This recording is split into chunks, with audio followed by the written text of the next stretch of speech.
Bud Light and Disney are on fire, and despite all the hype about Bud Light, I think it's actually worse for Disney. Let's get started. Anheuser-Busch has seen better days. Shockingly, they're selling off 7 of their brands to another company. Tell me you're broke without telling me you're broke. Last month, a bottling plant closed, costing 600 people to lose their jobs. Why? Because so many people have stopped buying Bud Light, this plant literally went under. Bud Light's wokeness has cost 600 people to lose their jobs. But that's not the only thing it's cost them. Year over year, Bud Light is down $400 million in revenue. $400 million, that's almost $500 million in revenue. And still no apology. And for those of you who are wondering, yes, their stock price continues to fall.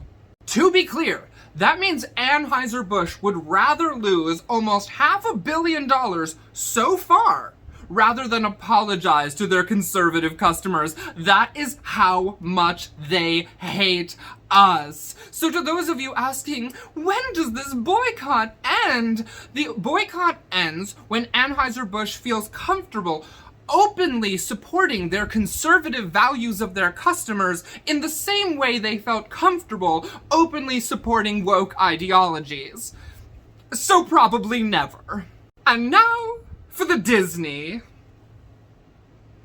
Extreme poverty. Disney is being absolutely crushed in debt. They way overpaid to buy Fox, and they still have to buy the last portion of Hulu, which is gonna cost them a fortune that they don't have.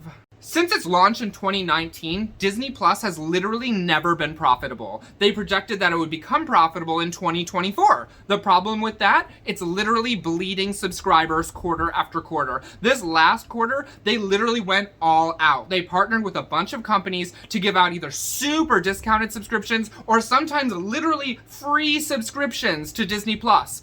The end result? Drumroll please, Disney Plus lost almost 12 million subscribers last quarter alone. You were literally giving away the product for free, Disney. You offered it for free to millions of people, and you still lost millions of people. But fear not, because Disney has a plan. They have a plan to tackle the fact that they're losing tens of millions of subscribers on their platform. They are going to raise prices on the remaining customers. If you have the tier where you don't have ads, you're going to be paying not $1, not $2, but $3 extra every single month to have Disney Plus. Typically, when one has a dying service, one does not raise the price for said dying service. That's not typically good business, but this is Disney after all. This is the company, after all, that wrongfully fired Gina Carano for having the wrong opinions on things. We believe in powerful, strong, independent women who will have the exact opinions we tell them to have and say the exact things we tell them to say. We are Disney. This is the company that basically implied that they were going to use their corporate power to take over the entire Florida legislature, which typically Democrats would be upset at corporations trying to take over the government, but this is a new era for the Democrats and they love their corporate overlords. This is a company that was so terrified of being labeled as an evil conservative company that they literally sided with the groomers in attacking the Parental Rights in Education Act. Which really does kind of tell you everything you need to know about them as a company. Disney is producing one flop after another when it comes to their movies in the theaters. Among their recent releases, Disney has lost $900 million. They're literally losing money on theatrical releases. And I'm calling it right now, Snow White is going to bomb at the box office. Why is this happening? Oh, because literally the entire world is pushing back against annoying wokeism. Literally no one likes it.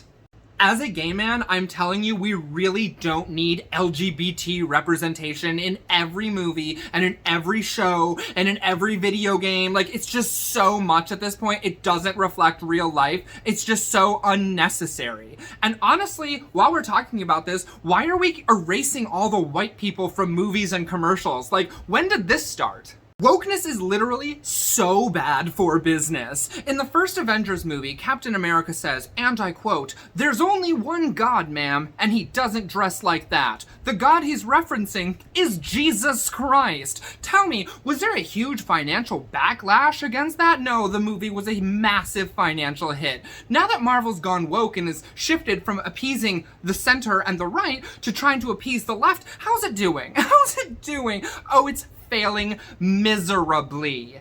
Appealing to conservatives might not make you popular among the elites, but it's going to make you a lot of money.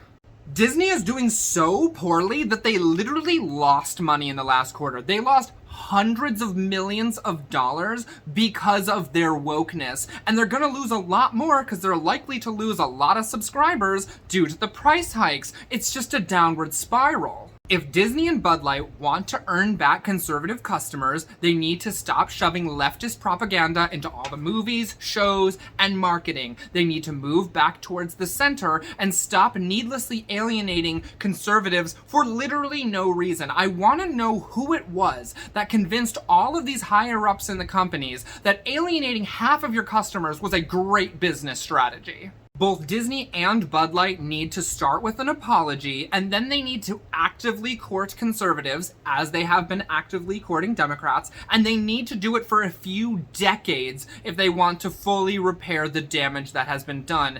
And a recent poll came out saying that Republicans hate Disney more than they hate Pfizer. So yes, I think some repair work needs to be done. This will require you to be committed to staying out of politics, even, in fact, especially during heightened times. So if we have another BLM's rioting, burning down the country, I expect you to not release a statement in support of BLM. I expect you to stay silent, as you should, because you are not involved in that. You are a business selling to customers with a wide range of belief systems. That is your job. Now, do I personally think, do I believe that you guys have it in you to earn us back as customers? No, not at all. Not one part of me believes that you guys have it in you to do what you need to do to earn us back as customers. But you know what? I am 100% open to you proving me wrong. Alright, all you patriots, thank you so much for watching my video. If you have not yet subscribed, please subscribe. If you are subscribed, please make sure you hit the notification bell, because I'm pretty certain YouTube is suppressing my content. Love that. Also, give me a thumbs up and comment below to help me in the algorithm. I'd really appreciate it. I love you guys, and I hope you have a fantastic day.